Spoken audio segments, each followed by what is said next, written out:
banget. Oke, assalamualaikum warahmatullahi wabarakatuh. Selamat siang teman-teman, jumpa lagi bareng saya di channel ASRK Vlog. Terima kasih telah klik video ini, tonton terus sampai selesai. Kali ini saya akan sedikit berbagi pengalaman, sharing pengalaman soal melakukan flashing oli matic di mobil saya kemarin. Nah, tentunya kalian tahu kan perbedaan antara mengganti dengan flash oli matic. Perbedaannya sangat mendasar, yaitu kalau melakukan penggantian oli matic di bak olinya atau penampungan olinya. Nah, kalau flashing di flash itu berarti mengganti seluruhnya, yaitu yang ada di dalam komponen transmisi semuanya diganti. Tentunya akan beda prosesnya, alatnya, waktu, dan juga yang terakhir biayanya tentu beda. Gimana sih mengetahui gejala-gejala ini, mau dikuras atau mau di flash, mengenal gejala-gejalanya? Nah, untuk mengenal gejala kuras, bukan gejala, tanda-tanda untuk mengetahui kapan kita harus ganti oli kuras itu, pertama kita bisa lihat dari periodiknya. Kalau kita udah pakai sekian kilometer, itu nanti kita harus ganti oli matic. Nah, kemudian yang kedua, ketika mesin atau transmisi kita mengeluarkan tanda-tanda. Nah, itu tanda-tanda yang pertama mungkin penurunan performa. Nah, itu bisa ditandai dengan kurang cerdas. Nah, kurang cerdas itu gini, misalkan tanjakan. Nah, itu ketika dia nggak kuat, otomatis dia turunin gigi. Nah, di situ dia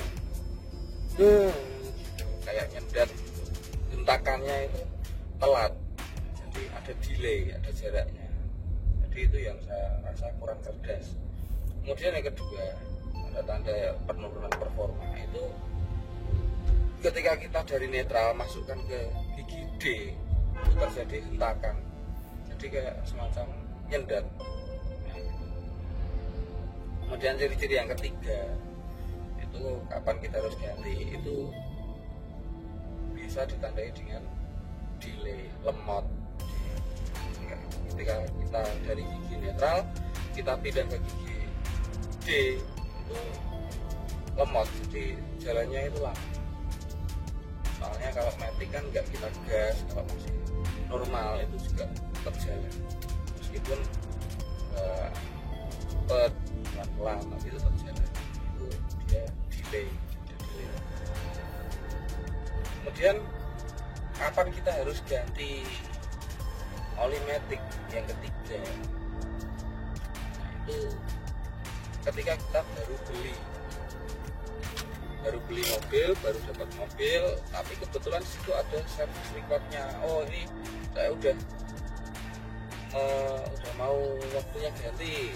Ada service recordnya, ada track recordnya, kapan ganti, itu harus ganti. Tapi kalau kita beli mobil nggak ada service recordnya, itu harus alangkah baiknya dikuras saja nggak apa-apa, tapi alangkah baiknya itu kita lakukan flashing supaya nanti kita maintenance perawatnya ke depan itu lebih enak, terkontrol.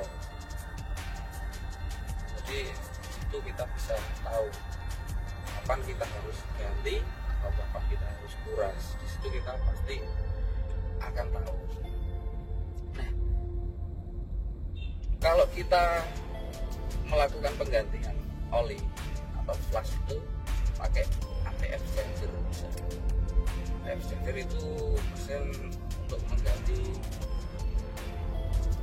oli, jadi untuk mengeluarkan sama memasukkan, nanti ada kayak injeknya gitu, ada juga in out sama ke mesin nyambung ke ATF changernya. Itu ada in ada out. Jadi di situ kita tahu mana oli yang dari, ada dua parameter, di mana kita bisa tahu.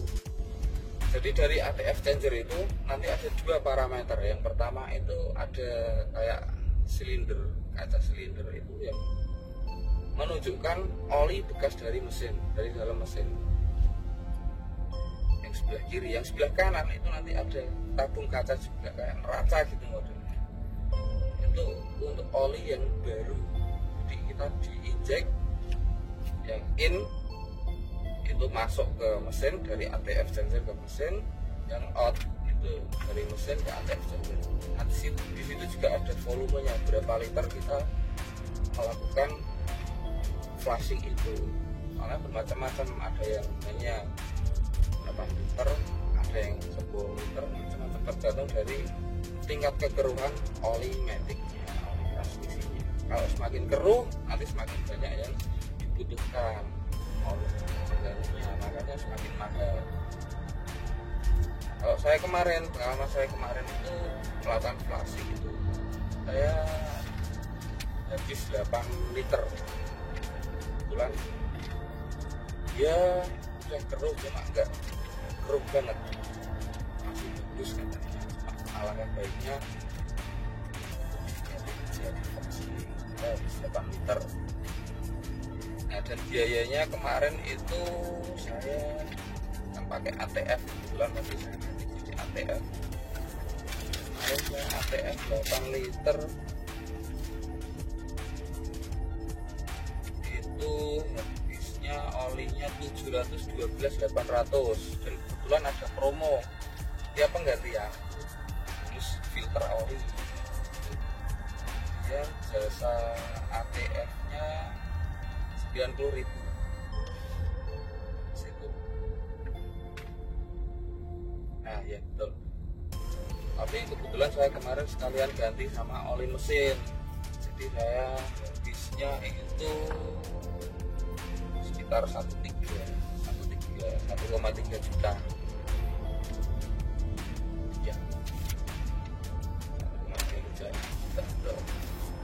Nah, jadi beda ya antara transmisi yang pakai konvensional ATF, itu pakai ATF olinya, AT konvensional AT. Kalau CVT ya pakai oli CVT, jangan disamakan, salah itu. Soalnya keduanya memiliki kandungan yang beda.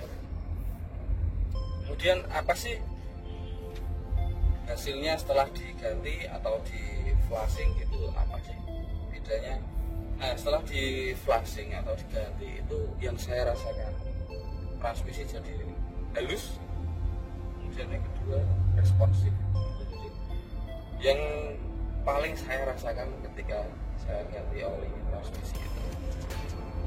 Kemudian yang terakhir, efeknya apa sih ketika kita telat ganti atau kita lupa ganti? Sebenarnya gini, ketika mesin atau transmisi itu sudah menunjukkan gejala yang saya sebutkan tadi, itu harus segera diganti. Nah, gimana kalau nggak ada gejalanya tapi udah kelewat dari kilometernya? Nah, itu sebaiknya kita tetap prioritaskan ganti.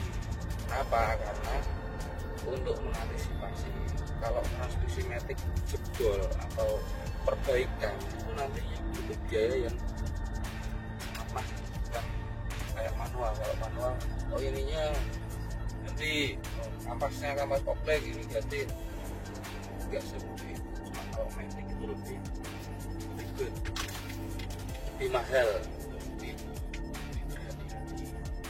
Cuma kalau dari penggantian, kapan kuras lagi periodiknya itu sekitar 10.000 sampai 15.000. Jadi harus diingat-ingat. Biasanya dikasih kayak gini kalau ya penggantian oli masih seperti ini. Nah, ini mengingat kayak gini. Nah, itu dikasih kayak gitu. Dari kilometer berapa, terus nanti ganti lagi di kilometer berapa, tanggal berapa gantinya, ada di dalam situ. sekian. Jangan lupa like, comment, and subscribe. Dukung terus channel ini. Terima kasih.